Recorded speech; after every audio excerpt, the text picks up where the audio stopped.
Buonasera a tutte e tutti. Non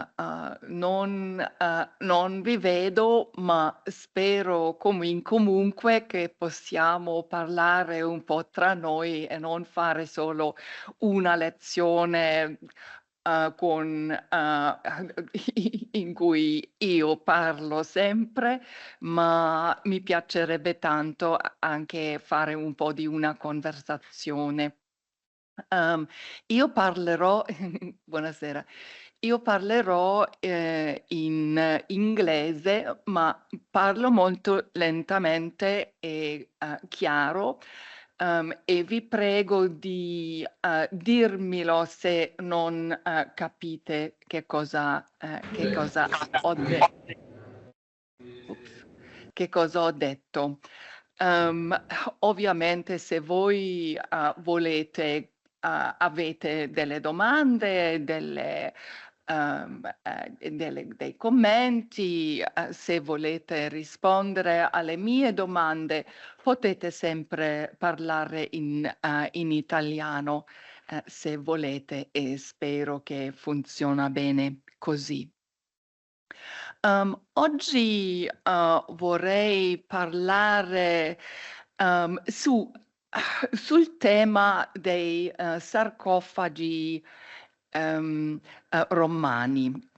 And as you can see in the title on the slide, and I hope that some writing on the slides will also help you understand what I am talking about. So I will look at Roman sarcophagi to demonstrate how images in the ancient world can be used as an historic source. So how images are not just the product of of artists and can be analyzed according to artistic terms, in terms of their style, the technique that was used, the materials that were used, their date, and similar questions, but that we can actually use them to gain a better understanding of aspects of Roman society, even those that are not necessarily always dealt with in the literary sources, that we can understand ancient mentalities, ancient value systems from the images that they considered important enough to put on to put on their artworks. This is something that applies to all kinds of art at all periods. When we think about our own times, the art that is produced today is also a reflection of the various discourses that are relevant in our society, of themes and subjects we think about, and they also reflect the various views that people hold, the various value systems that are current today. And so this is exactly the same for other time periods and other parts of the world as well. So being a classical archaeologist here at the Scuola Normale, I would like to demonstrate this general principle on the example of Roman sarcophagi, and more specifically with a focus on the question of whether there was any eschatological belief, as is sometimes claimed, and how, more generally, we can approach these images if we want to understand what thought processes are behind them, what we can learn from studying these images about Roman mentalities. And it is also perhaps important to remember in this context that for the Romans, being remembered by future generations was a very important thing. And so sarcophagi in particular, or let's say the funerary art and funerary inscriptions, or inscriptions and art that featured in tombs or on tombs, they were meant to be to contribute to the memory of future generations of the deceased that are buried within a tomb. And so, obviously, they wanted to be remembered for the things that they considered important in their own days, or that the people who erected the tombs and commissioned the artworks and commissioned the inscriptions considered relevant when they were thinking of their loved ones and relatives. So the funerary art and inscriptions from the funerary realm are a particularly rich source of information if we want to understand what the Romans more generally considered to be relevant and important. And there is still another aspect, and in particular in comparison to the literary sources.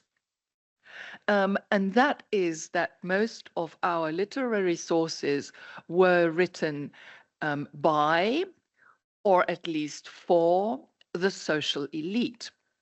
So a relatively small group within Roman society of people who, may have held different views from other parts of Roman society, like those who did not have public offices, who may even have been ex-slaves, so liberti, those who have been liberated after having been slaves at the beginning of their lives.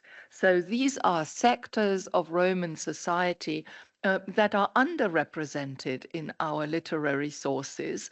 And so to look at inscriptions, which we will not do today, but also at images and artwork, is a way for us, when we have an historic interest, to understand also the views of those of the lower classes, and check whether they are in fact identical to the views that we find in literary sources. So much for to begin with. I would like to very briefly mention how Roman sarcophagi and when they first came about.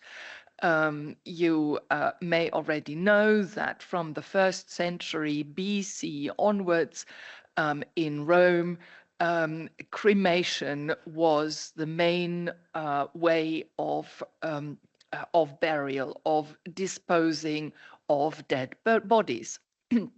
The bodies were cremated on funerary pyres, and then the ashes were collected and deposited in cinerary urns. You see here in the slide the drawing of a tomb and also a view inside a so-called columbarium with their niches. At the bottom of these niches, there are terracotta urns in which the ashes were deposited. Some people, so these terracotta urns, are called ollae in Latin. Some people who had a little bit more money to spend and also had the space inside their mausolea to place larger cinerary urns, they would order and purchase urns made of marble, like the example that you see here of this on the slide. But others would have glass urns or metal urns, which would, of course, be the most expensive. They could be of bronze, but also silver. And we even have literary mentions of golden urns. Unfortunately, none of them are preserved from Rome. Very interestingly, though, in the course of towards the end of the 1st century and over the course of the 2nd century, there was a major change in burial customs in that incineration, so the burning of the body, occurred more rarely, and more people had their deceased buried without any further treatment in sarcophagi. And this change from incineration to inhumation, so from burning the body to burying it in a container, this change accelerated, so got ever more rapid over the course of the 2nd century. From around the middle of that century, an increasing number of people had themselves buried, and around 200 AD, pretty much everybody buried their dead, and incineration was no longer practiced. The containers for the bodies obviously differed very widely according to the financial means of the deceased. You see at the bottom right, sarcophagi made of terracotta. Those were the simplest ones. So the very poor obviously were buried without any container, just in a shaft in the soil. But the simplest containers that existed were these terracotta sarcophagi, these ones found in the necropolis of the so-called Isola Sacra between the ancient port cities of Ostia and Porto on the coast of Rome. But those whose financial means allowed, they ordered marble sarcophagi, marble obviously a far more expensive material, and many of them even decorated these marble sarcophagi in various ways, and a relatively large number was decorated with mythological scenes. So the one that I'm showing you here is one of the earliest marble sarcophagi. It is now in the Camposanto here in Pisa, and as an inscription on the upper rim of the sarcophagus, so you could see, so it is up here, there. And I'm showing it also with the mouse so that you can see online. So here is an inscription up here and also here. And that inscription tells us that the sarcophagus was made for Gaius Bellicus Natalis, who is known from other sources to have been the consul in the year 87 CE. And so that means he will have died in the early 2nd century and received this sarcophagus. Marble sarcophagi, as I already mentioned, were often decorated from the 2nd century onwards with narrative mythological scenes. And such sarcophagi, the vast majority was produced in Rome. So it is a kind of container that was particularly popular in Rome and also produced in Rome, even though they were then sometimes sold to other parts of the Roman Empire. There was, however, also a significant production of marble sarcophagi with mythological scenes in Athens, in Greece, and also in Asia Minor, so in the areas that are now the west coast of Turkey. I'm showing you here in the slide also that there was a variety of different shapes of these sarcophagi. The majority are simple rectangular caskets. But here on the top, you see one that is tub-shaped, so like a big vat with an oval ground floor plan. And they are sometimes decorated all around or on at least on 3 sides. And then in Asia Minor in particular, column sarcophagi were very popular, like the one you see here. Well, I should have mentioned, but you surely identified that already.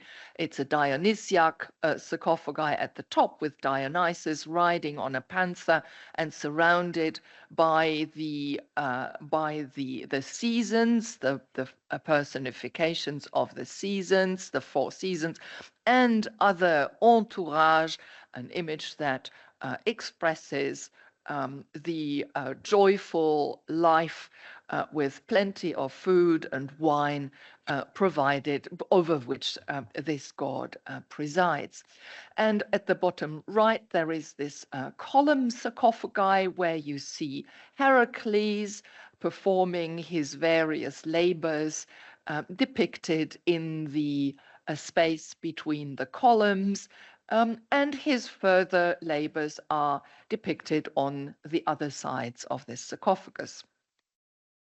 Now, I would like to focus today a little more on, I would like to focus today on sarcophagi produced in Rome and on their messages. So what I have said so far was more, to give you some background to, when and where we would expect sarcophagi, mythological sarcophagi being produced in the ancient world.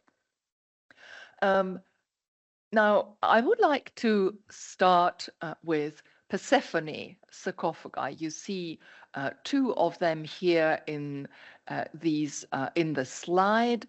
And would anyone like to briefly tell the story of what is happening to Persephone here? Exactly. So absolutely, thank you. Correct. So she is being kidnapped by the god of the underworld, Hades. And in both of these images, you see in the center, well, more or less in the center, in the top example, you see Persephone here and Hades with this veil around behind his head. He is holding on to Persephone. He is standing on his chariot, which is already in moving towards the right.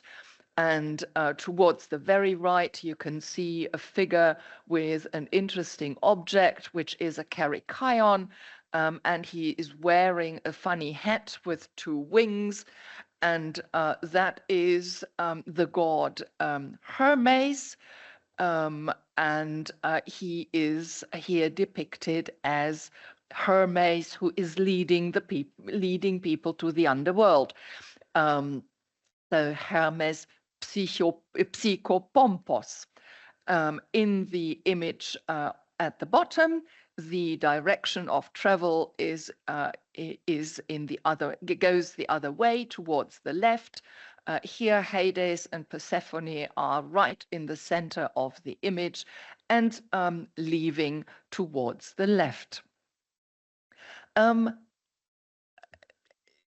According to this, after Hades has abducted, kidnapped Persephone, what happened next? Does anyone know?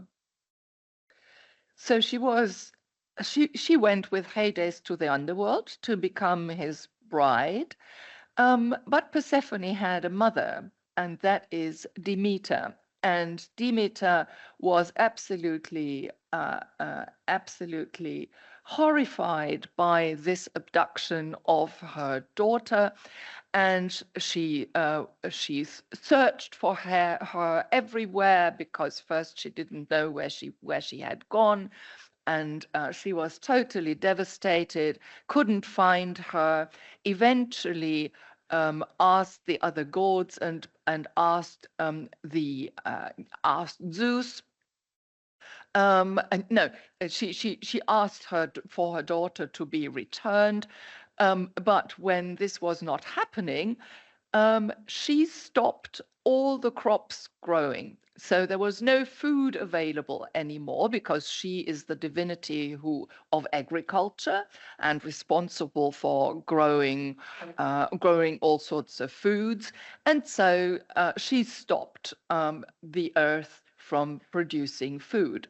And that, of course, made the gods rethink, and a deal was made with Hades between the other gods and Hades, and it was eventually resolved that Persephone should return to the upper world for half of the year, so she could stay with her mother, half of the year above ground, and half of the year she would then return to Hades, to the underworld.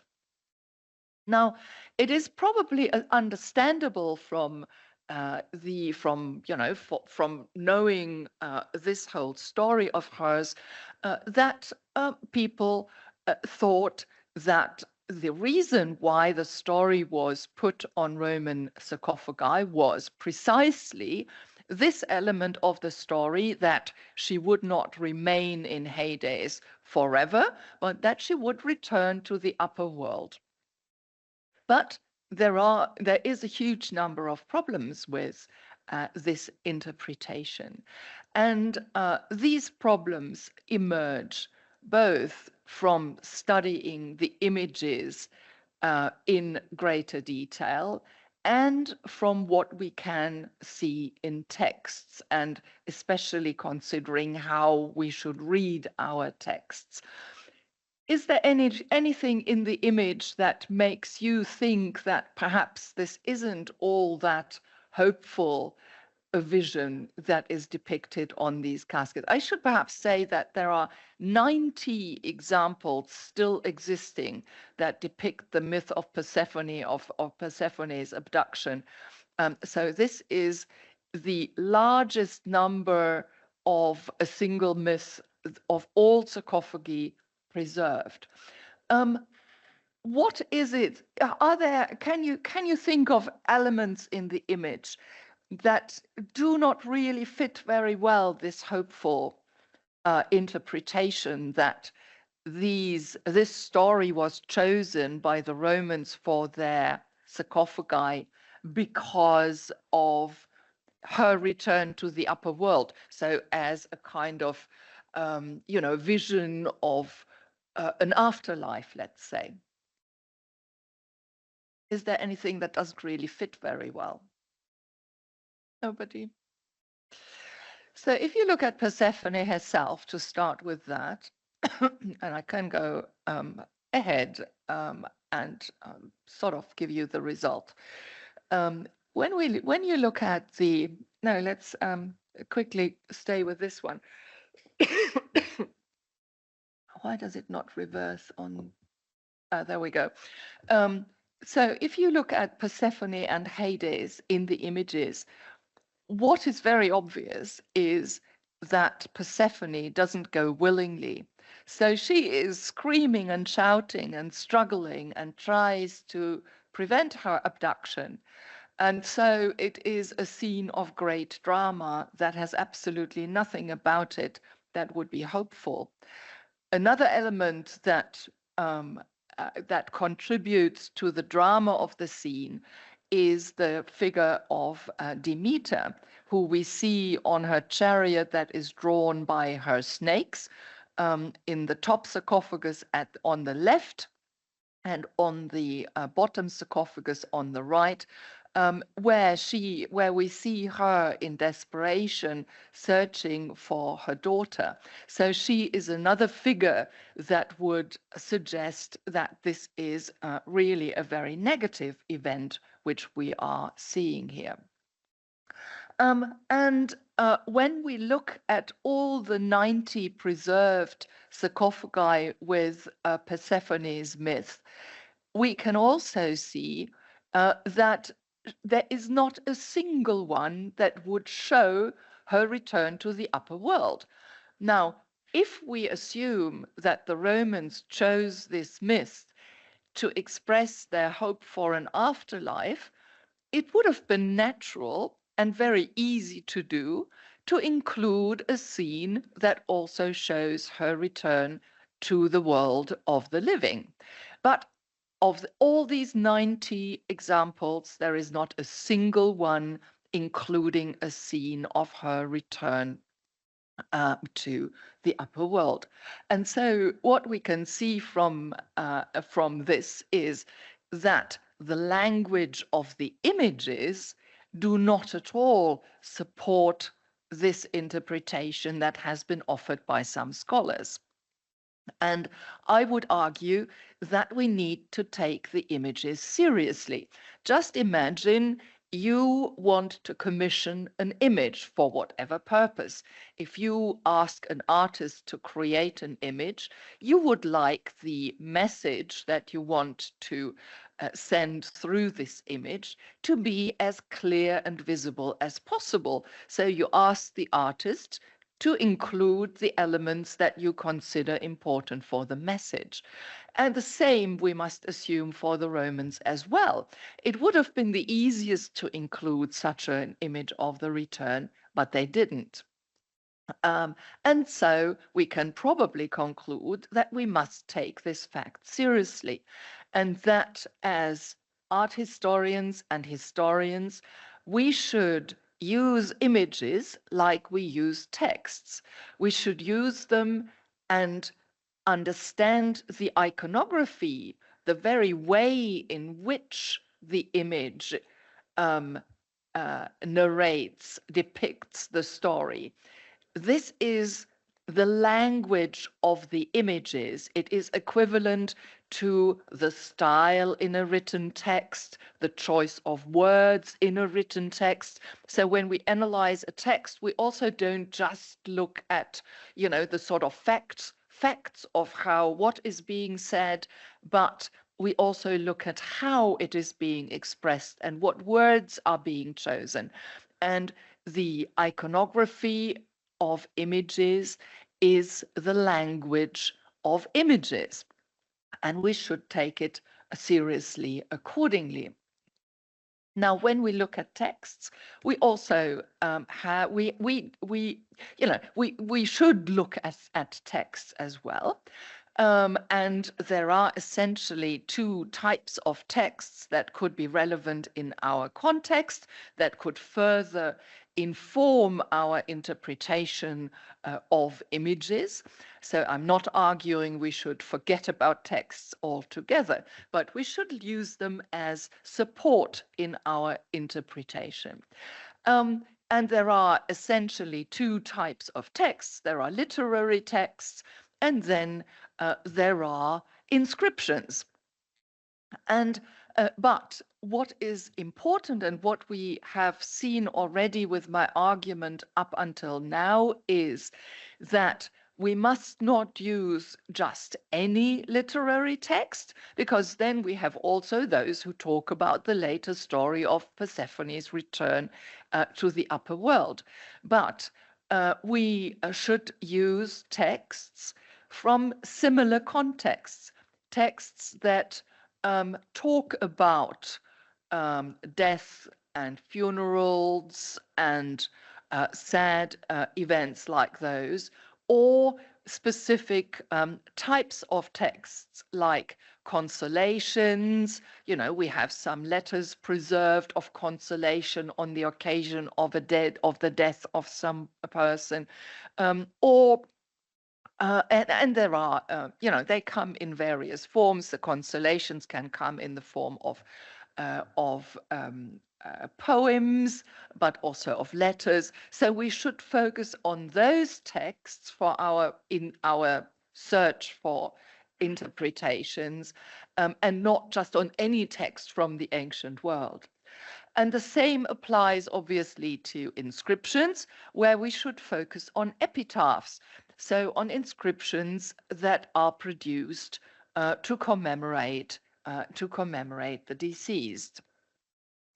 There is a third way we can look at texts, because even if we do exactly what we have just talked about, we will see that there are certain myths we find on sarcophagi which are not really mentioned a lot in literary texts and never mentioned in funerary inscriptions. So with those, we can also consider what are the rhetorical strategies. How are myths being used in those texts from the funerary context? And what we can see there is that myths are used as exemplar. So they are cited as a parallel to a situation on which this consolation was written, for instance. So, and we find myths used in a number of different ways. So we do find in the context of Persephone that all three of our observations, the image itself, but then the literary texts and the epitaphs, and also the rhetorical strategies, they point to an interpretation that says the Persephone myth, the abduction of Persephone, is an exemplum mortalitatis. So an exemplum, an example of a death, of a tragic death, in this case also a premature death, so a death that does not occur in old age when it was considered normal, but a death of a very young woman. In all of our literary sources, and very frequently in epitaphs, the myth is cited as a poetic expression of the fact that death is inescapable, that it is irreversible, so it is forever. So there is never any hint, even in the texts from the funerary sphere, there is never any mention of her returning back to the upper world. But it is used for the inescapability, that you can never avoid dying, and that it is that you cannot return, that death is finite. And Hades is always described as cruel, and also as unjust, because he snatches away not just the old people who have led a long and fulfilled life, but he also snatches away the young and the innocent, and those who really were dying before their time. And so we find that the literature from the funerary sphere and the image, as we have just analyzed it, coincide very beautifully, and the texts confirm our reading based on the iconography that we are looking here at the illustration of a rather sad fate. Now, why have the Romans put this on their sarcophagi? For the same reason as they put laments in writing, to illustrate how terrible this fate is, and that there is no return. And so it is an expression of the grief of the people left behind, and the sadness they perceive given the death of their loved one. Are there any questions so far?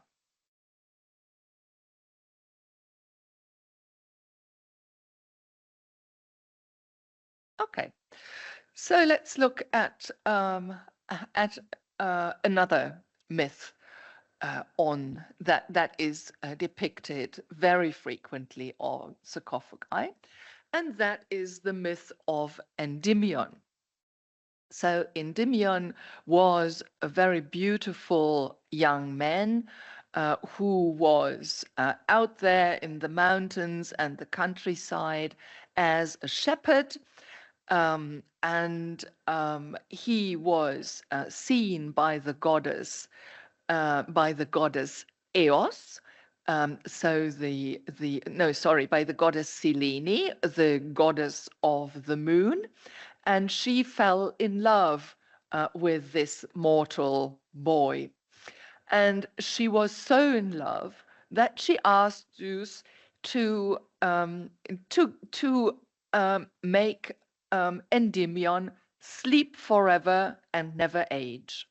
So he would sleep forever, but he would also not age and he would not die.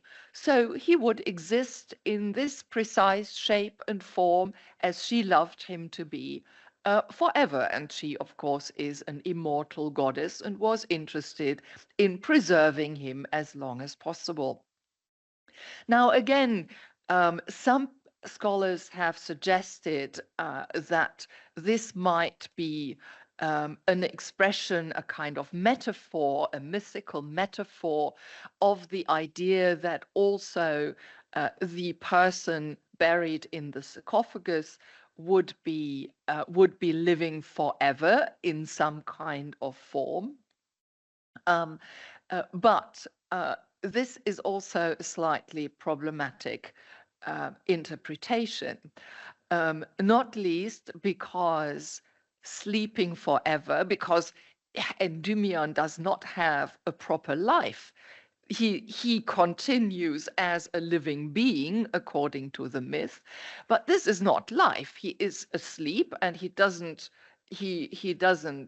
feel anything, he doesn't see anything, he has nothing. He is asleep. And so this is, of course, a problem for the person and not necessarily a very hopeful prospect. And we can also see on the sarcophagus at the bottom where Selene is depicted twice.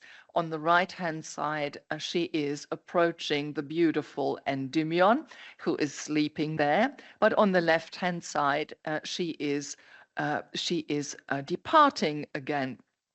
And so she wasn't even permanently with him in this depiction anyway. And so it is actually no surprise that in at least one literary source, and that is Cicero's De Finibus, we find him mentioning Endymion, and he says, the prospect of the most delightful dreams would not reconcile us to falling asleep forever. Endymion's fate we should consider no better than death. So what we see here is what we already observed from, just considering the story a bit more carefully, that actually when you sleep forever, you don't do anything, you don't see anyone, you don't feel anything. So that is essentially the same as not existing at all, and no better than death. And so what we are looking here at is another poetic way of talking about death. And you may be aware that, in literature, already since Homer, sleep and death are being, compared. And sleep is, even in our modern times, sleep is often a euphemism for saying that someone is dead. I assume that this is the same in Italian, because in most languages it is that we say, he fell asleep as a way of saying someone died. Qual è l'espressione italiana per questo? Mm? addormentarsi per morire. Mm, yeah. And it was this idea of, you know, making the idea of death a little bit more um acceptable. I don't know whether that's the right word, but you know, making it less terrible, um, is, you know, this was the same with the Greeks and with the Romans as well. So what we are seeing here in this image is actually the visualization, a beautiful illustration of exactly this metaphor, which was used by the ancients as it is used by the moderns. But with this, we also come to, you know, what is the another purpose of showing of using this kind of imagery for talking about death. Death is not ignored. Neither to, let me see, just see what, no. Death is not ignored, neither in the image of Persephone, nor in the image of Endymion. They are metaphorical ways of talking about death.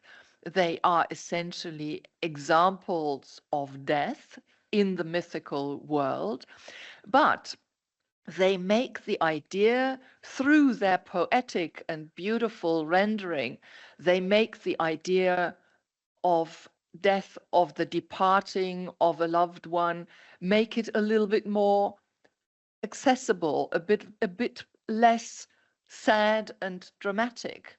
And also there is another aspect which is common to both these myths. In the case of Persephone, she is at least becoming the bride of a god. And Hades, even though he was the god of the underworld, he was a very powerful deity. Also, Selene, while she was not a very powerful and important deity, she was a proper goddess.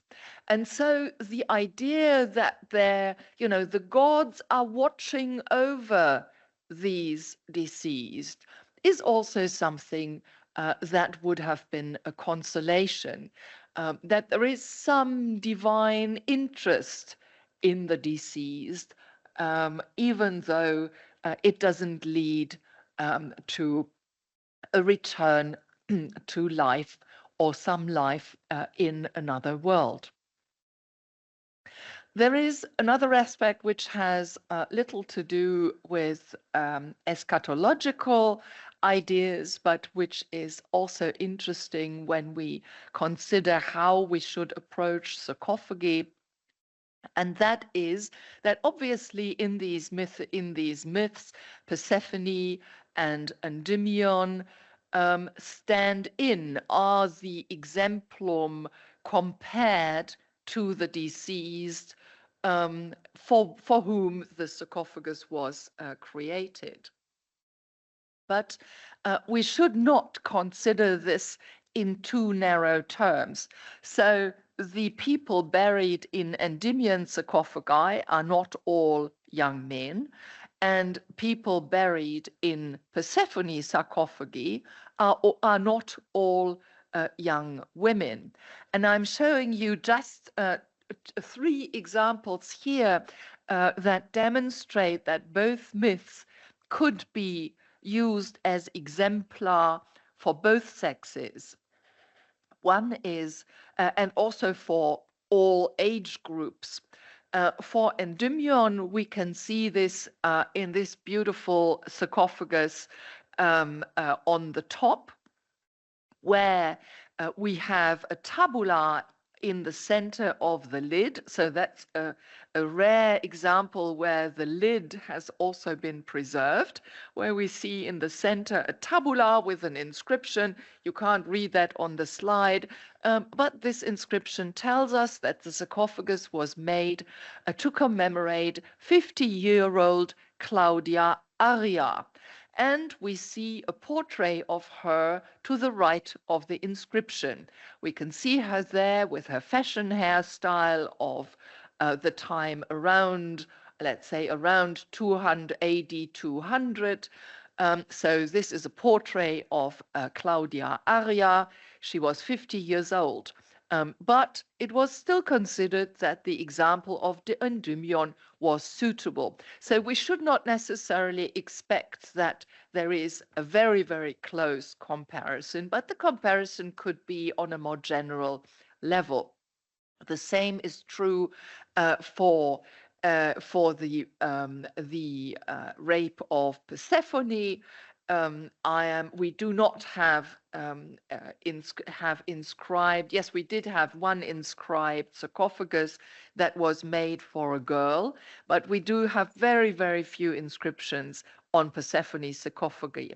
But I'm showing you here two cinerary urns. So these are very large urns for the ashes of the deceased. So they are a little bit earlier, but only a little bit than most of the sarcophagi. And these urns frequently, very frequently, have inscriptions. And on the bottom, we can read in the inscription that it was made for an imperial freedman, so a former slave of the emperor, with the name of Epaphroditus. So obviously a man. And in order to be freed, he must have been at least 30 years of age. And but below this tabula with the inscription and this information, we see the chariot of Hades, who is abducting Persephone. On the right-hand side, you see another example. In this case, it is dedicated to Gaius Calpurnius Cognitus, and the urn was dedicated to him by his mother. So again, a cinerary urn for a male person with the rape of Persephone depicted. So these exemplar can work on a very general level, even though sometimes also they are a bit more specific. And this I want to illustrate with two Endymion sarcophagi, which are a little bit later.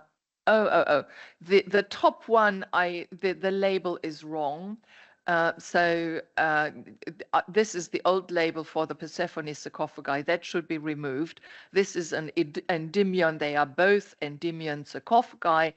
And the one at the top should be dated to around, let's say, 230 AD. So both these sarcophagi are special in that the heads of the protagonists are prepared or even finished to have the portraits of the deceased. On the bottom, you can see that what is this? You can see this head over here. And I'm showing that in the slide here as well. So the head of Endymion. He actually is wearing a fashion hairstyle that is typical of that period. And so in this particular case, because there is a portrait head of the deceased substituted for Endymion's head, there is a very direct comparison intended, and we can conclude that a young man was in fact buried in this sarcophagus. Also in the top sarcophagus, the portraits have not been finished, but you can see that the heads of both Endymion here and the head of Selene, they are both a little bit rough. They look a little bit like potatoes, but you can still see that the hairstyle of Cellini is a fashion hairstyle. I show you an example a little bit later. A fashion hairstyle, typical of the 220s, 230s, and also the reason why Endymion's head has not been finished, in contrast to all the mythological figures, the other mythological figures, which all have their heads finished. Endymion's and Cellini's heads have not been finished, and that indicates that they were intended to be finished with the portraits of the deceased or the bereaved, the sad relatives, and so in these examples of the 3rd century, there is indeed the intention to compare these mythical figures with the real people in the Roman world. And we might read these as examples of the love between a mother and her son, or or a married couple, the love between husband and wife, or similar relationships. But as we said, this is not always the case.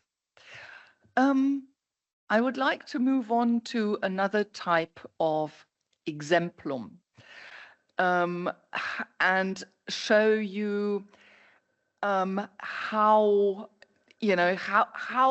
analyzing the rhetorical strategies in texts can also be very useful for understanding the meaning of images. So in these 2 examples, we see the myth of the Niobids represented. This is a story of a mortal woman called Niobe, who had, and numbers differ, how many children she had. Sometimes it's 6, sometimes it's other numbers, equal numbers of boys and girls. In any case, she always has very many children. And according to the story, she boasted in front of Leto. Leto is the mother of Apollo and Artemis. She boasted in front of the goddess Leto that she would have so many more children than, in fact, Leto had, who had only 2, Apollo and Artemis. Now, Leto got terribly upset and felt offended, and so she asked her 2 children, Apollo and Artemis, to kill all the children of Niobe. And that she did, and that's what they did. And you can see in both sarcophagi, in the top one, you can see on the lid, Artemis on the right and Apollo on the left with their bows ready to shoot. And on the sarcophagus on the bottom, you see Artemis on the main casket, on the main part of the sarcophagus, Artemis here on the left shooting, and Apollo on the right shooting as well. And the rest of the image is utter disaster. We see some Niobids on the lid of the bottom sarcophagus already all dead and lying on the ground. In the scene of the shooting, we can see that they are being shot in the back and at the front. They are collapsing. This is true for both images. So this is the process of them being shot and dying. So images of utmost drama, and the drama is heightened by the inclusion of Niobe herself. She is on the far right here on the top sarcophagus, trying to rescue one of her little daughters. And she is on the left here in the left hand, in the bottom sarcophagus. But it is not just Niobe, the mother, who is in utter distress and horror, but it is also, if we look again at the top sarcophagus, you see an old man here on the left this is not Niobe's husband, but this is a teacher, a typical teacher a figure, with some baldness on the head and a beard and some longer hair.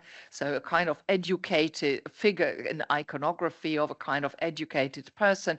So he must be the teacher of the boys. Now I have to see where she is. There is also the old nurse. Yes, there she is, towards the center, an old woman, very old woman, which is the typical iconography of an old nurse. And we see the same figures in the bottom sarcophagus, the old nurse here further to the left, and the teacher figure here just to the right of the center. And so these and these figures are included here because to enhance this idea of grief that is otherwise also seen in Persephone. So we see not only the death of these innocent children, but we also see the terrible grief that this death creates, not only on the part of the mother, but also their teacher and their nurse. Now, this we could see immediately from our analysis of the image. But in order to understand why so I should perhaps say, the striking difference between these images and those of the rape of Persephone and the sleep of Endymion is that here there is absolutely no consolation. Persephone would would have a new home, being looked after by and loved by a god, by Hades. Endymion would at least sleep and also watched over by a goddess. So there is some consolation in these deaths. But here we are faced with disaster and lament and just terror throughout. There is absolutely nothing that could be turned positive. And that, of course, raises the question of why would anyone in Rome want to extend the horror of the death, extend this horror through the images. And here it is again helpful to look at not just the texts in particular and what they are saying, but also the strategy of how Roman consolations would work and how exemplar were being used. And in fact, the story of Niobe is evoked already in the Iliad, which is the earliest long literary text that we have. And here the story is being told by Achilles. Achilles, as you know, has killed Hector, the prince of Troy, and then he was in because he returned back to battle because Hector had killed Patroclus, to whom Achilles was very, very close. And he was so grief-stricken that he turned back to battle to join the other Greeks in their battle against Troy. And he fought against Hector, and he killed Hector, and then dragged Hector's dead body behind his chariot 9 times around the walls of Troy. So the ultimate humiliation of a dead body. Normally, you would even respect the dead enemies and allow burial. But here he mutilated the dead body of Hector by dragging him around the walls of Troy in 9 consecutive days. Until he was made to halt this. through a message from the gods who had enough and found that was too cruel. And Priam visited, again with the help of the gods, visited Achilles in his tent at night to ask the return of Hector's body. And he brought lots of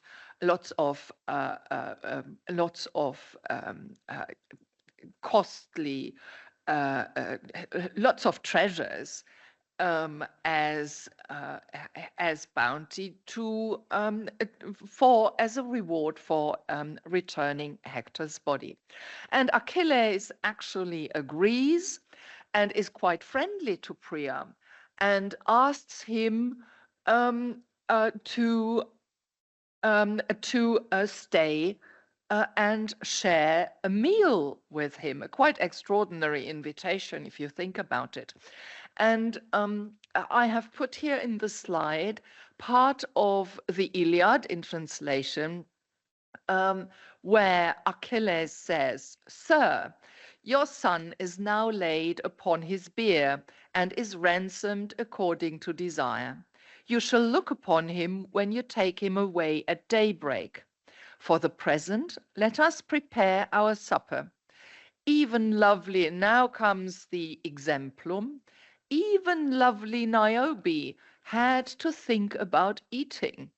Though her 12 children, in this myth she had 12, 6 daughters and 6 lusty sons, had been all slain in her house. Apollo killed the sons with arrows from his silver bow to punish Niobe, and Artemis slew the daughters because Niobe had vaunted herself against Leto. She said Leto had borne two children only, whereas she has herself borne many. Whereupon the two killed the many. 9 days did they lie weltering, and there was none to bury them, for the son of Kronos," that's Zeus, "turned the people into stone. But on the 10th day, the gods in heaven themselves buried them, and Niobe then took food, being worn out with weeping. Therefore, noble sir, let us too now take food. You can weep for your dear son hereafter, as you are bearing him back to Ilion, and many a tear will he cost you." So on this, Priam accepts to dine with Achilles before then afterwards returning to Troy with the dead body of his son. Now, this is very, very remarkable, because it shows us two things, or three rather. First, it shows us the kind of interpretation that could be given to the myth of Niobe, which is that, even Niobe, who has lost so many more of her children than you have lost. You lost only one son, but Niobe lost 12. But even she overcame her sadness and her grief. So this is, the sort of what exactly the message of using this exemplum was.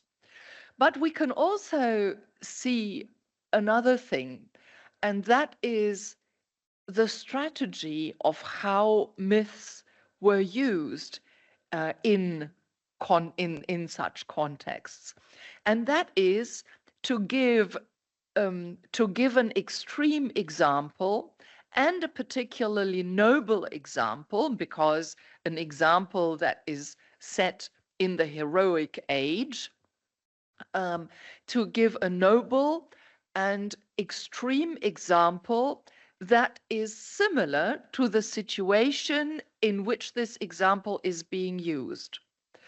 And the third thing is, sorry, is that for this purpose, the myth can sometimes be changed in quite extraordinary ways. So there was no orthodoxy. There was no version of a myth that was absolutely always the same in every detail. These myths that were used as exemplar could be changed a little bit and adapted to fit better the situation in which they were employed. And I have underlined the two elements which are particularly interesting in this regard.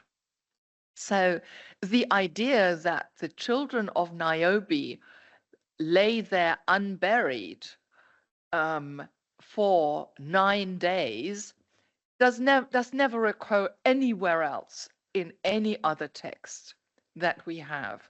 And it is also never depicted anywhere. So this is a version, an element that was made up on the spot, that was made up by Achilles / Homer to fit the situation, because these 9 days are exactly the 9 days that Hector's body lay unburied in Achilles' tent and then dragged around the walls of Troy. And in order to achieve this, then Homer also puts a very strange spin on the theme of being put into stone as an example of why they were not buried for 9 days. He says that Zeus turned the people into stone. Now, it's completely unclear who the people are. They also don't normally feature anywhere. But it is sort of this element of turning people into stone. That's the explanation, because they lay unburied. And then on the 10th day, the gods buried the children, and then Niobe took food again. Again, this idea that Niobe started eating again, first refused to eat and then started eating again, is also an element of the story that we don't find anywhere else. And that was obviously created again for this specific situation of Priam's visit to Achilles' tent and Achilles' invitation to him to stay for dinner. So 3 aspects we can learn from this beautiful example: not only the kind of thought that lays behind the use of the Niobe myth in the context of death and dying, but also how myths were used as exemplar to match a specific situation, and how myths could even be manipulated to some extent. The core obviously had to remain the same, because otherwise it would be a completely new story. But myths could be manipulated to some extent to fit the message for which they were being told as exemplum.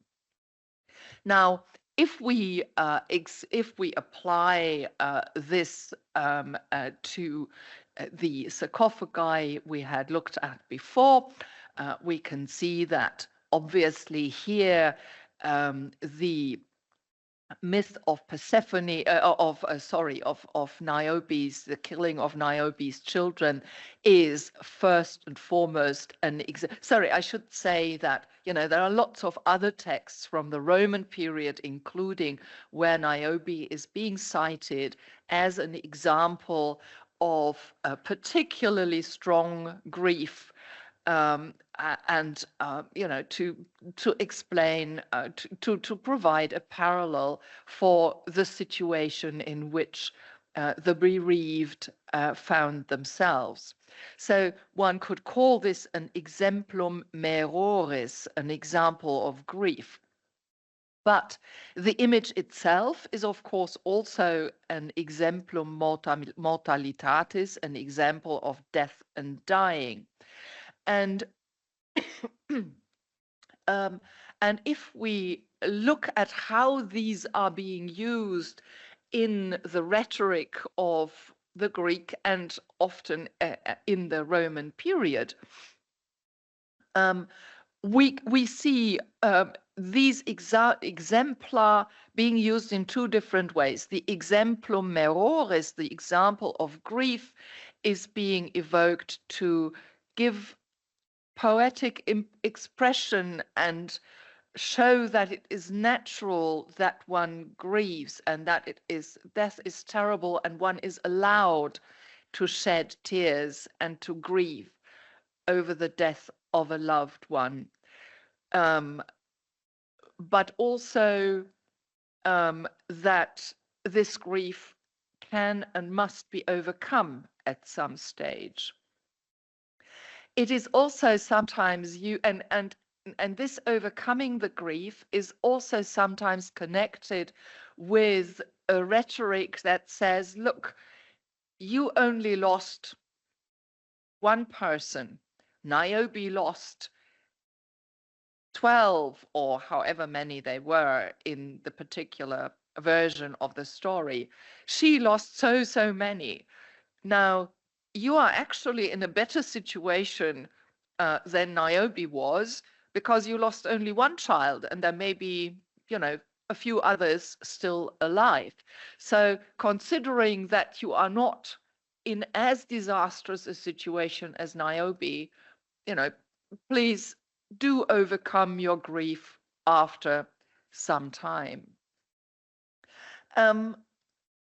The other thing is that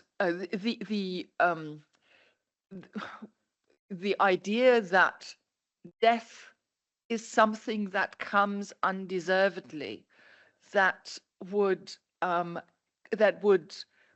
is not linked to any idea of guilt or of anything else, but that would also strike down the innocent, the children, young people, and so this idea would also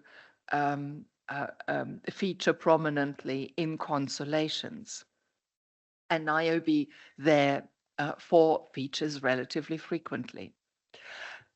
Similar stories, similar exemplar mortalitatis exist in some other myths.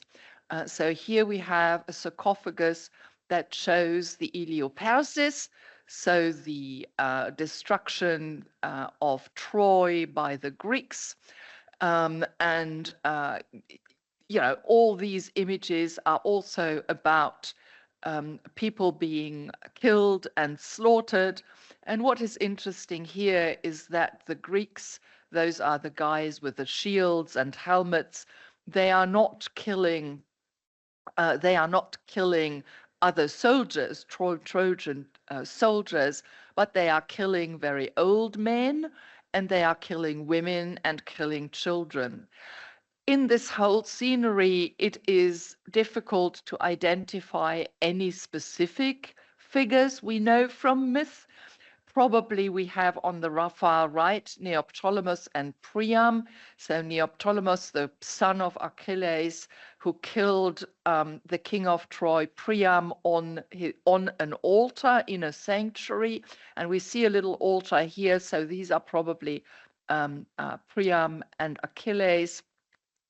Maybe this is the little son Astyanax and his mother Andromache. But this is not entirely clear. But this is not the point. This is not about pointing out individual mythical characters and telling a long story of that kind, but it is about showing the devastation, the terrible fate, the many deaths of innocent people.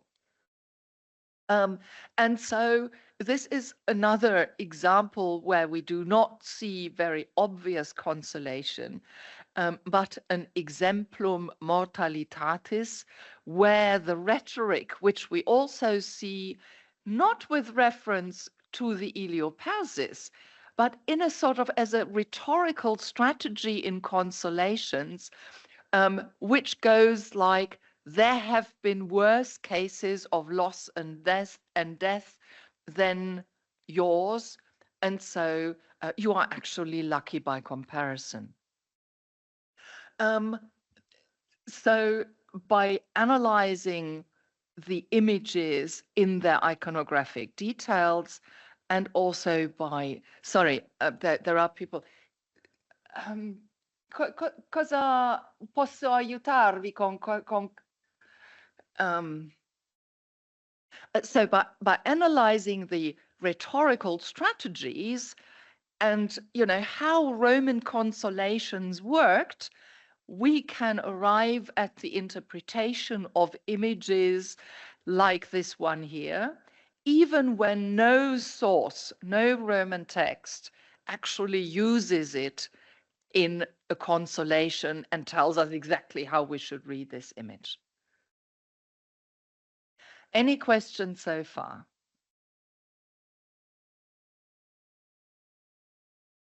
Okay.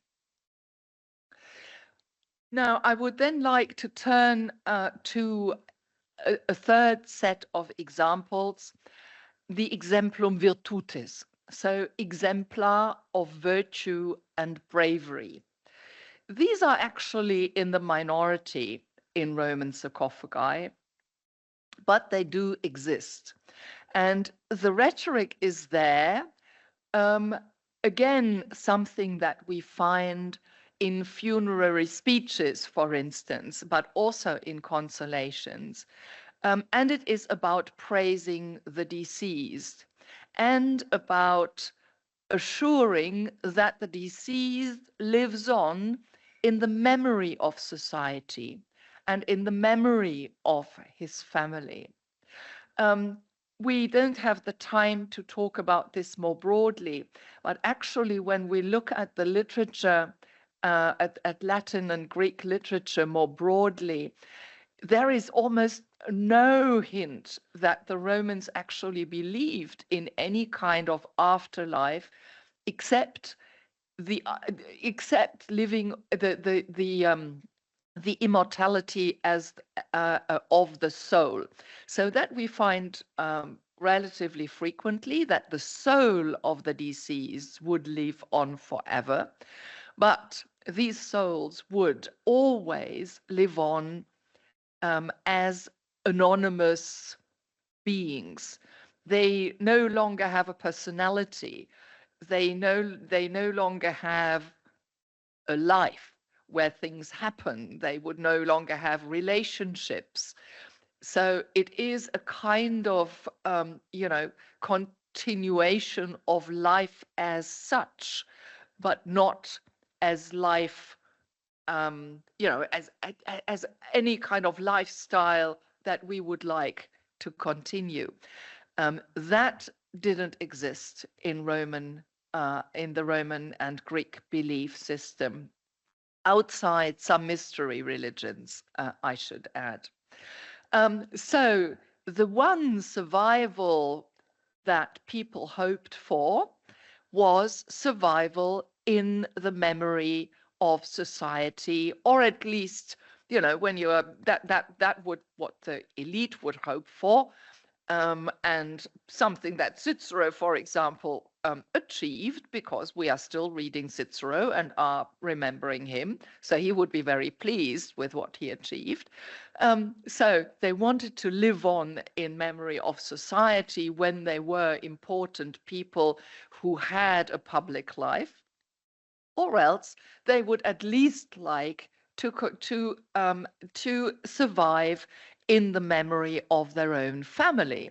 And for that reason, family mausolea, those who were able to create proper tombs, proper mausolea, they would build them not just for themselves, but they would also build them for future generations who would then remember them and remember them as founders. So this survival in memory is what the Romans primarily believed in as an achievable objective. And so praising someone for their achievements and for their virtues would be a strategy to commemorate them for the future. And that could be done through inscriptions. And it is one reason why inscriptions on Roman tombs very often don't just give us the name and who dedicated this monument, but they also talk about the achievements. They praise the virtues in the lower classes where they did not have any offices. They praise the virtues of the deceased, what fantastic people they were.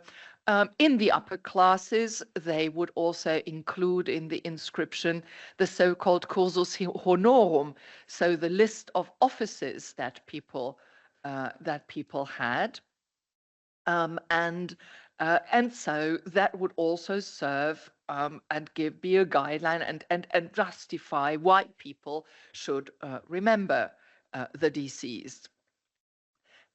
As far as images are concerned, we do sometimes have images that also show office holders in various prominent activities, but the idea could also be expressed through myth.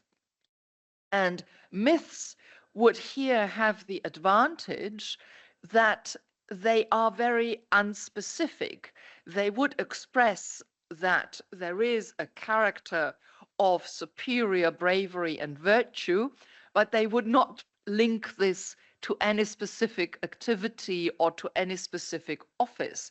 So the mythical metaphor for praise of bravery and virtue could also be used by the lower classes who did not have any offices to boast about.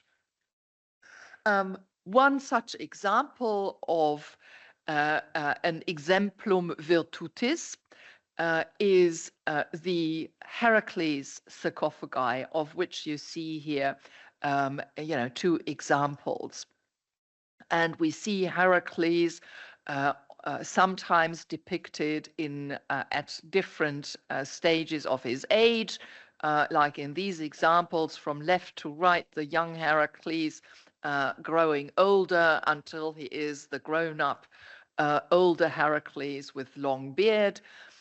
So the achievements of Heracles. And of course, the idea is not that any deceased inside the casket is being praised for having done exactly the same labors as Heracles did, killed a lion, etc., etc. But the general idea of that there is a person of major achievement, of achievements that are better than average, something to be praised about. Now, again, some people have said, okay, and Heracles we know as a reward for all his labors and his virtues was eventually deified. After his pretty horrible death, he became a god and immortal. So theoretically, this could be a myth, again, that could be used to express the idea that if you are as virtuous and so brave as Hercules, you may have, you may have an afterlife. But we find the same situation as with Persephone. Not a single sarcophagus with the labors of Hercules actually depicts his entering into Olympus. We know that he entered the Olymp from the literary sources, but, and there are, for instance, there are Greek vase paintings where we see him entering into Olympus. But not a single Heracles sarcophagus shows him entering Olympus. And this is, of course, significant because, as we said before, if that was the key message, why not put it in the relief? Clearly, the artists were capable of depicting such a thing. And what is also interesting, not his death is also not depicted on these sarcophagi. So on all the myths that we have seen so far, and on a majority of mythological sarcophagi, there is death being shown directly, but not in the case of Heracles. So here the message is not about death at all, neither in a positive nor in a negative way, but it is only about his achievements. And so it is a metaphorical praise of the deceased, using the exemplum virtutis of Heracles.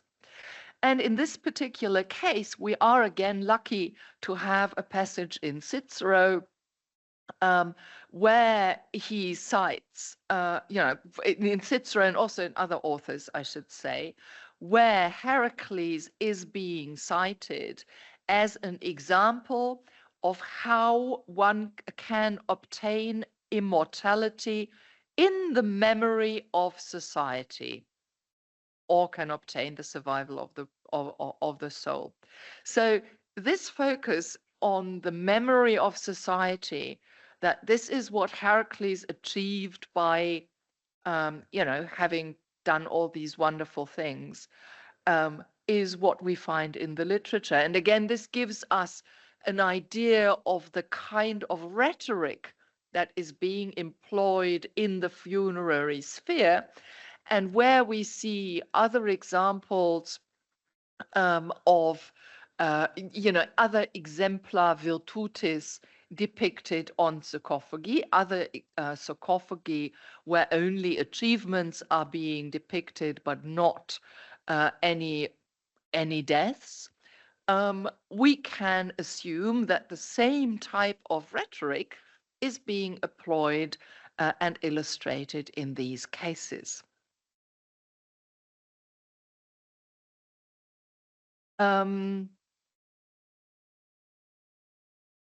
We talked a little bit about, and yeah, since nobody's communicating, I think I put the answers to my questions straight here.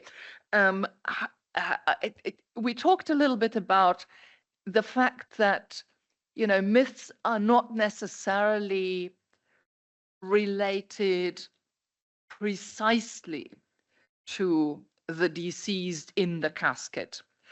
And in fact, these sarcophagi were sometimes, possibly frequently, used also for more than one burial. In the case where we have portrait heads for the mythological protagonists, obviously this is different. But where we do not have portraits employed, the message is relatively general, and it can be translated into the current situation in a general way.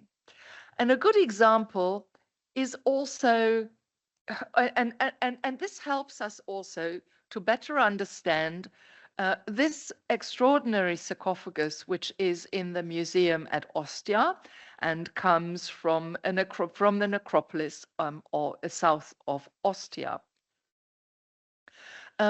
We see here on the casket itself two separate scenes. They are the two scenes are split here by the pillar in the background, and also by distinguished by these two figures in the center, which are shown back to back. And so that signals that there are two separate scenes, even though there is no formal sort of partition line.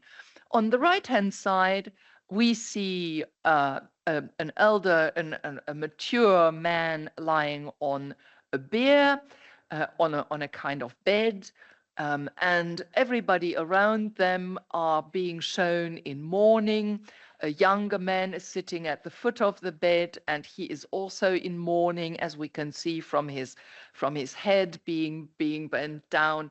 And there is also the indication that the person on the bier was a military man, a soldier, and that is indicated by the helmet that is depicted here at the foot of on this footstool.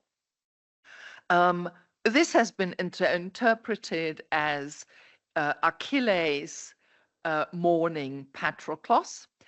So there are essentially two versions in ancient literature of the age relationship between Patroclus and Achilles, but according to one version, Patroclus was the elder of the two, and this is the version depicted here. So this is Achilles mourning Patroclus. Then we have above there on the lid, and again, the lid in this case belongs to the sarcophagus. We can see a body lying here on the ground in the tip. No, sorry, I should perhaps start here at the top left. This is a very well-known iconography where a young man is driving a chariot, and to the chariot is tied the body of a man. This can only be Achilles dragging Hector's body around Patroclus' tomb. And so, because the iconography of the body here on the lid on the right is very similar to that of Hector on the left, maybe we are looking here at a scene that is already back in Troy, where Hector's body has been returned, and now these women and men are tending for his, cleaning his body, anointing his body, preparing his body for the eventual funeral. So far, we obviously have two protagonists about which is being told here. The lid talks about Hector, and this scene talks about Achilles and Patroclus. Now, this scene here on the left has been interpreted in various ways. We see here a horse, or horses, I should say, a chariot with horses being prepared by various assistants. And then on the far left, we see a man being arming himself. He is assisted by two assistants, one assistant here on the far left, and another assistant who is also a soldier. So he is being armed, and there is a long academic literature and debate about what is being shown here. Is this the arming of Achilles, who would, Achilles, so sort of the argument would be Achilles is the main protagonist of this sarcophagus.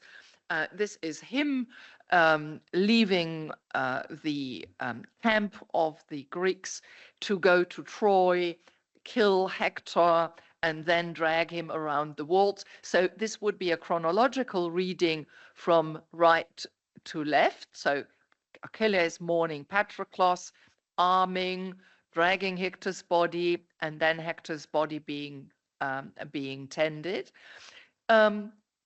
This is one interpretation that has been suggested. It has also been suggested that this may be Hector arming to go into his final battle.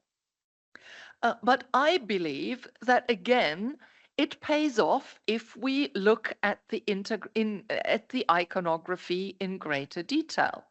And what is really striking about the way this arming scene is being depicted is that we don't really see the person who is being armed.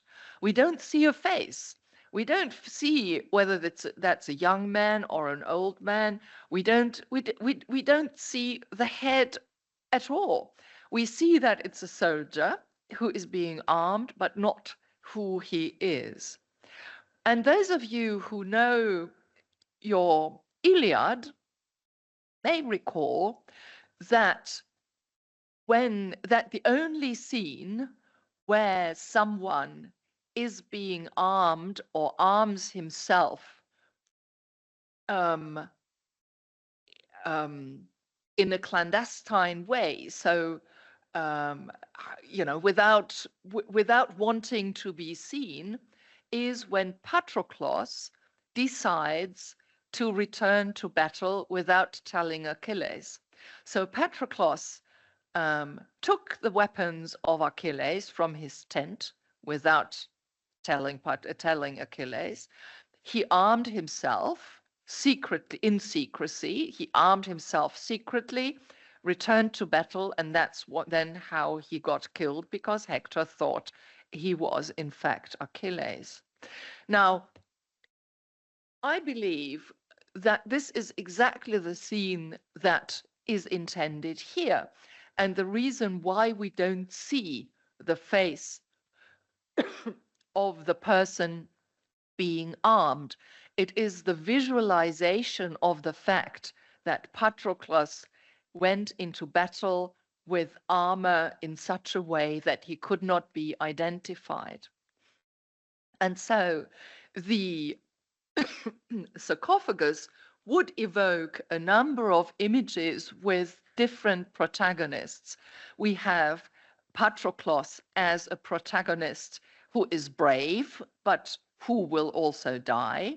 We have Patroclus as the dead person, so an example of an exemplum mortalitatis. We have Achilles mourning him, and also the figures in the background. Again, you have the old nurse here. Another exemplum meroris, so an example of grief being expressed. Then we have the death of Hector. So again, another protagonist, but an example of a particularly horrible death that results even in the mutilation of the body and the desecration of the body.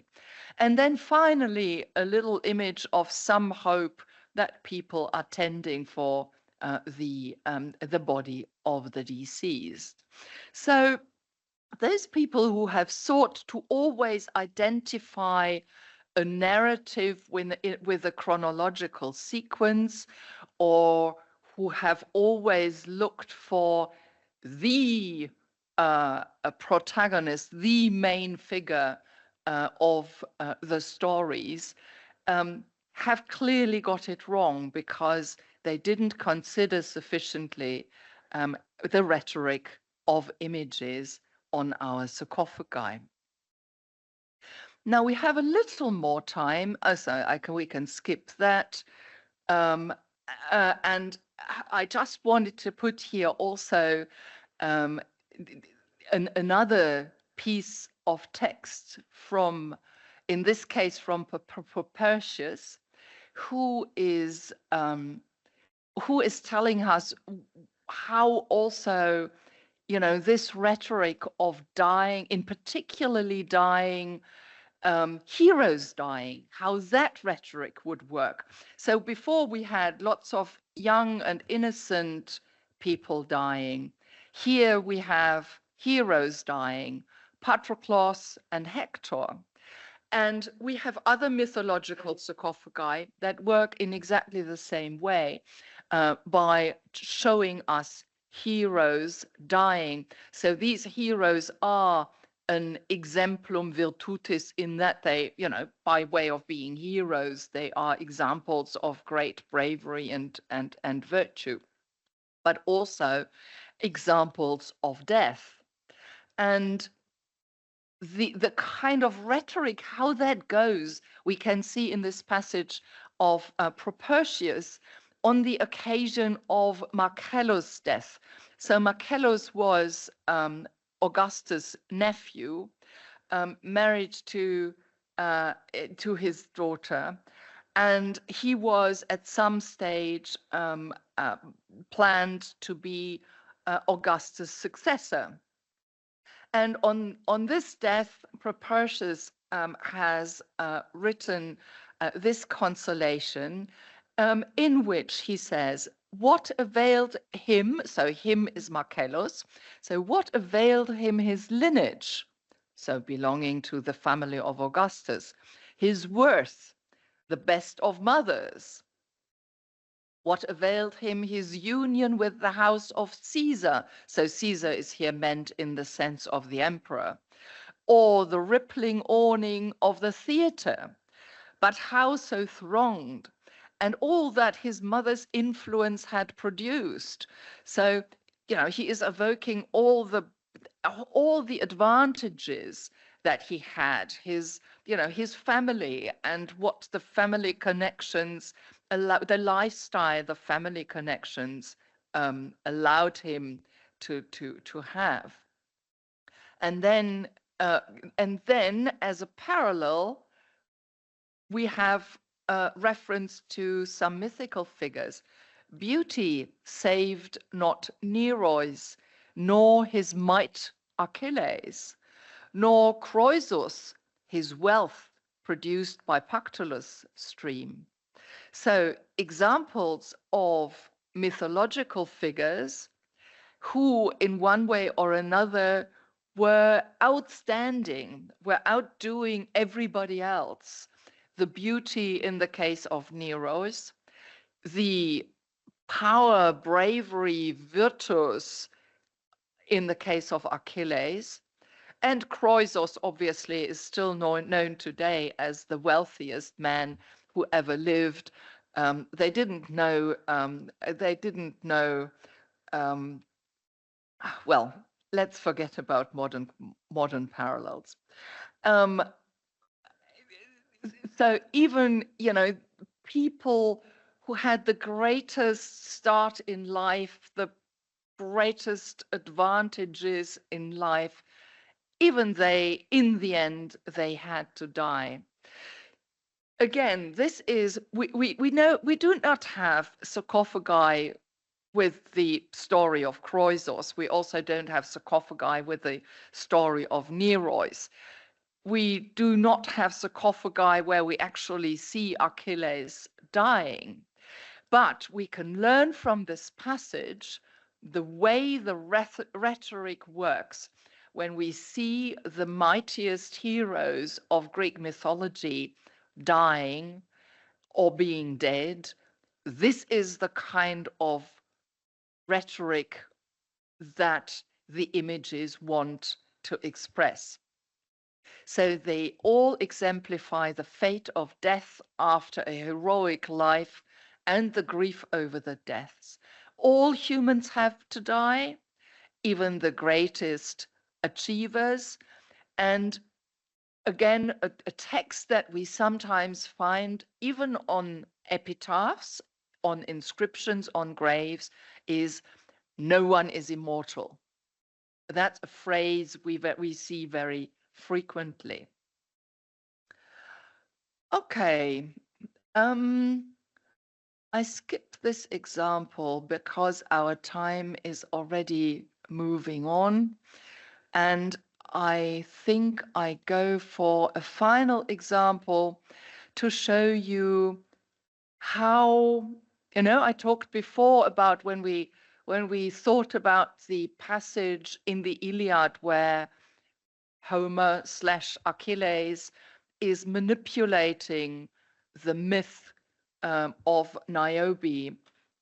And actually, when we looked at the myths of Persephone or also of Heracles, we have seen that myths can not only be manipulated, they can also be used very selectively, because the artists selected only certain episodes from the stories of these mythical heroes, but not the full story. And for Persephone, they chose not to depict her return to the upper world, but to depict only her death, essentially, her abduction into Hades. In the case of Heracles, we saw that the artists or the people who ordered the sarcophagi chose not to depict the death of Heracles or his entry into the world of the gods in Olympus. And so we see a selective reception of myth which were, a selection that was targeted at exactly the kind of message that was intended by the artwork. And this is a final example which I wanted to show you because it is such a striking one. And what we are seeing here is, as you can probably see when you look a bit more carefully, this is, a rather confusing image with multiple figures, a sarcophagus of the 3rd century. And if you look at the protagonists here who are fighting against each other, you can easily see that we have here Amazons fighting against the Greeks. So an Amazonomachy, as we would call this. But against the background of this general fighting, we have 2 figures that have been singled out in this battle scene. 2 figures, one Amazon and one Greek. He is, like, similar to the others. He's only wearing his helmet so that we would see his strong body that represents the power the physical power and beauty he has. And he is holding an Amazon who is wounded, as we can see here from the blood streaming from her breasts. No, sorry, that is part of the dress, I believe. But clearly a person who is already feeble and breaking down and in the process of dying from this battle. And there is really only one version of an Amazonomachy onto which this would fit very well. And that is the Trojan Amazonomachy, the Amazons joined in the battle around Troy on the side of the Trojans. They supported the Trojans in battle. But in the battle, so this is after the Iliad had ended. This story is told in some of the later epics. So they joined the Trojans and were therefore also then fighting the Greeks including Achilles. And as the story goes, Achilles then killed the queen of the Amazons, Penthesilea, and while he was killing her, he fell in love with her. Obviously too late, but he did. So that's the story. And in this particular example, we have Achilles and Penthesilea being singled out and being depicted much larger than the rest of the figures in the battle. We assume that this is about about death, about heroism, as we have seen before. But we can also see that in this case, Achilles and Penthesilea have portrait heads. And I've brought you here examples of how we can identify portrait heads, not only from the physiognomy of the people, that is very different from the generic figures that you see in the battle scenes surrounding them.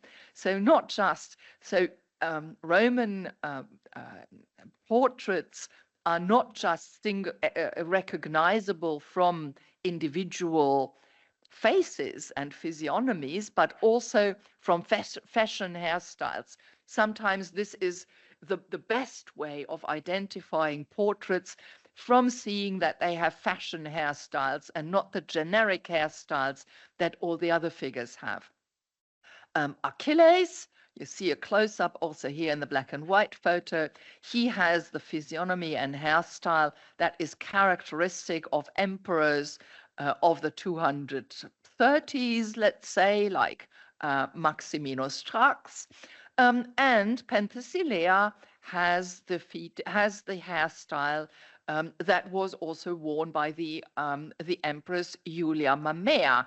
Well, she was ruling with her son Alexander Severus, and you can see the typical kind of hairstyle with the loop of the hair behind the ears, and then on the back there was only just, the hair was gathered at the back in a very flat bun. So this shows us that very obviously we are looking at portraits here. Now, we might find that rather puzzling because in this case, it is not just, the general idea of virtue and power and bravery and sad death, but the people buried in the sarcophagus are assimilated to the protagonists of the story, to Achilles and to Penthesilea. Now, for us, if you think about it, this is rather puzzling because we know that Penthesilea did not just die in battle, but she was killed by Achilles. So the people buried in this sarcophagus are depicted not just as the woman who had died, but also as the man who killed her.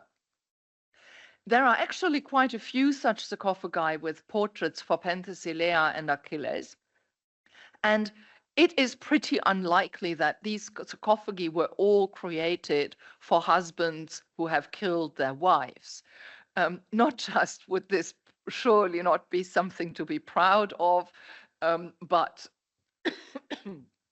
this is not what you put on a massive, enormous sarcophagus. You wouldn't praise anyone for this. And so the only example,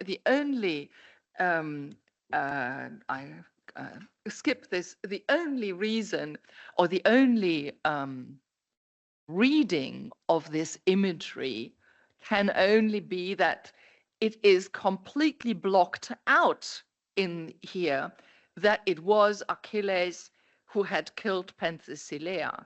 He is not shown killing her, he is shown holding her. And so an expression of her love to her. But his killing is not depicted, and the viewer of this sarcophagus is being asked to forget this detail of the story. I still find it rather striking that this could even be possible, and that this could be used as an example of love beyond the grave, of how, love survives beyond the death of the partners. But what I think is important when we try to understand art in general, but Roman art in this context in particular, is that we don't jump to conclusions, that we don't, applying common sense can be very dangerous. We need to understand the thinking of the ancients. And I would argue not just through their texts, even though, as we have seen, they are essential for our understanding of rhetorical strategies, but also through the images and our analysis of the images. So I would like to close here, also because this aula is being used for another event now at 6 o'clock. But not without asking whether there are any final questions.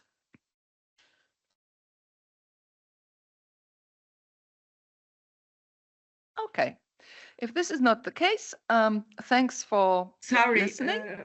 Posso fare una domanda Sì, da sì, casa? certo. Sì. Dunque, quasi all'inizio, dopo aver fatto vedere i sarcofagi con Persefone e poi quelli con Endimione, lei Sì. ha sottolineato come nella storia di Endimione vi sia una consolazione nella morte, poiché guardato da una divinità, no? Ho Sì, compreso questo. la presenza e l'amore di una divinità. Ecco, mentre ha sottolineato che nel caso dei Niobidi chiaramente la morte è terribile e non vi è consolazione. Però non ho capito se anche nei sarcofagi che raffigurano il rapimento di Persefone, si può leggere una qualche consolazione nel fatto che è presente Demetra, o col fatto che non vediamo mai il ritorno di Persefone sulla terra, anche qui non possiamo leggere nessuna consolazione. Sì, una bella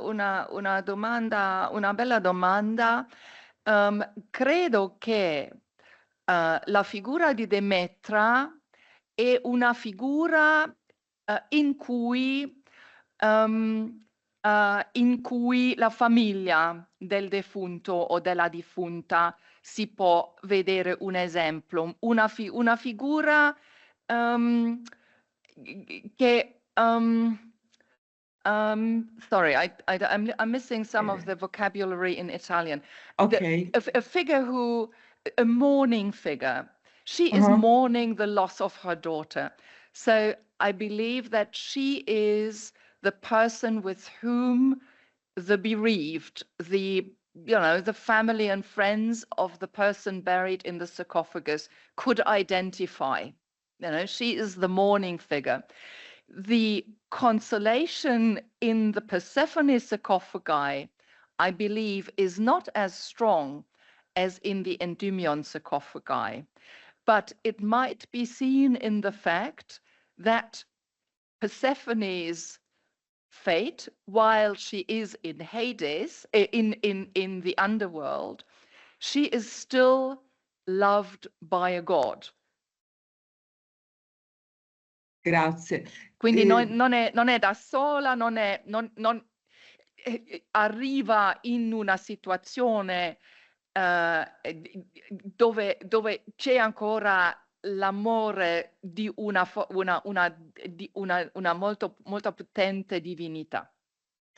Ecco, e ha detto che in Demetra in qualche modo si raffigura, si impersona, si allude alla famiglia Mhm. del defunto, anzi meglio della defunta, se ho Sì, sì, capito bene. Mi scusi, una domanda sola banale. Il sarcofago, quello con Achille e Patroclo, non si sì. leggeva in quale museo è conservato, perché la scritta era coperta da addetti alle aule, non lo vediamo proprio da casa. Oddio, mi Mhm. scusa, io non No, vedo no, no, questo. è un Sì, problema. e nel museo archeologico di Ostia. Grazie, grazie Negli molte. scavi di Ostia c'è un museo piccolo ma bellissimo con gli oggetti straordinari e lì c'è anche questo sarcofago. Bene, grazie molte, buonasera. Buonasera. Se non ci sono altre domande, vi auguro una buona serata e arrivederci.